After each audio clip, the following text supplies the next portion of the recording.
Sir আমি একটা বিষয় জানতে চাই, আমি জানি না, কালকে আমি এখান থেকে বেরোনোর পর অনেকে আমায় প্রশ্ন করছেন সংখ্যালঘু তাদের জন্য কিছু কি করা হলো। আমি প্রশ্ন রাখতে চাই সরকারের কাছে, আমার জানা নেই, তাই আমি জানতে চাই, যেখানে রাষ্ট্র যদি ধর্মনিরপেক্ষ হয় সেখানে সংখ্যালঘু দপ্তরের আদৌ কি প্রয়োজন হয় কিনা এটা আমি সরকারের কাছে জানতে চাই। এ বিষয়ে আমার জ্ঞান নেই, তাই কারণ সংখ্যাগুরু করে আমরা নিজেরাই ধর্মনিরপেক্ষতার আড়ালে থেকে আমরা নিজেরাই মানুষে বিভাজন করছি। আপনাদের সেটা একটু বলতে হবে।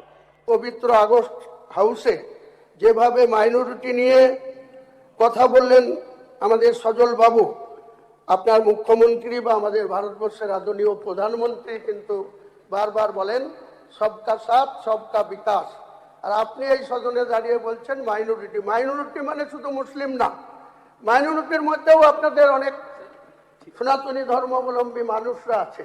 তাহলে আপনারা কি বলতে চাইছেন? এখানে কি শুধু মাইনরিটি মানে মুসলিমকে ট্রিটমেন্ট করতে চাইছেন? কটা আক্রান্ত হয়েছে আপনারা বক্তব্যে বলবেন, পরিসংখ্যান দিয়ে বক্তব্যে বলবেন, কিন্তু এইভাবে একটা কমিউনিটিকে এইভাবে বলা যায় না। আমরা ওইভাবে বলা হয়নি, আপনি ভুল বুঝছেন। আপনি যেটা হাউসের মধ্যে বলছেন এটা এইভাবে বলা যায় না, এইভাবে একটা সম্প্রদায়কে এইভাবে অ্যাটাক করা যায় না।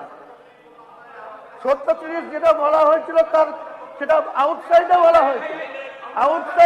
হয়েছিল, হাউসের মধ্যে বলা হয়। থামুন না, আপনি কি আমাকে থামাবেন নাকি? অনারেবল স্পিকার আমাকে পারমিশন দিয়েছে। আপনি কি বলছেন? আপনি এইভাবে থামাতে পারেন না, আপনি বলপ্রয়োগ করবেন। আপনি কি চ্যালেঞ্জ করে শোনাতে চাইছেন? মাননীয় স্পিকার স্যার, একজন সদস্য এইভাবে মাননীয় সদস্যরা শান্ত থাকুন, বক্তব্য রাখতে দিন।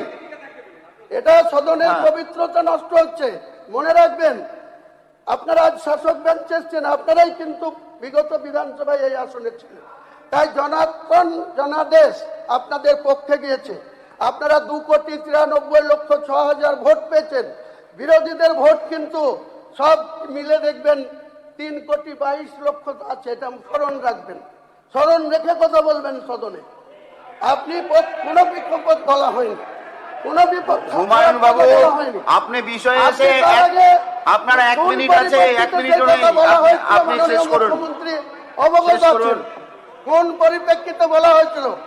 আমার বাড়ির কাছে এসে মাননীয় ইউপির মুখ্যমন্ত্রী যোগীজি এসে আমাকে ডাইরেক্ট আক্রমণ করে বলেছিলেন, তার জন্য আমি পাল্টা বলেছিলাম। এটা সদনের কথা না, আমি সদনের এইভাবে বলিনি, কোনোদিন বলবো না।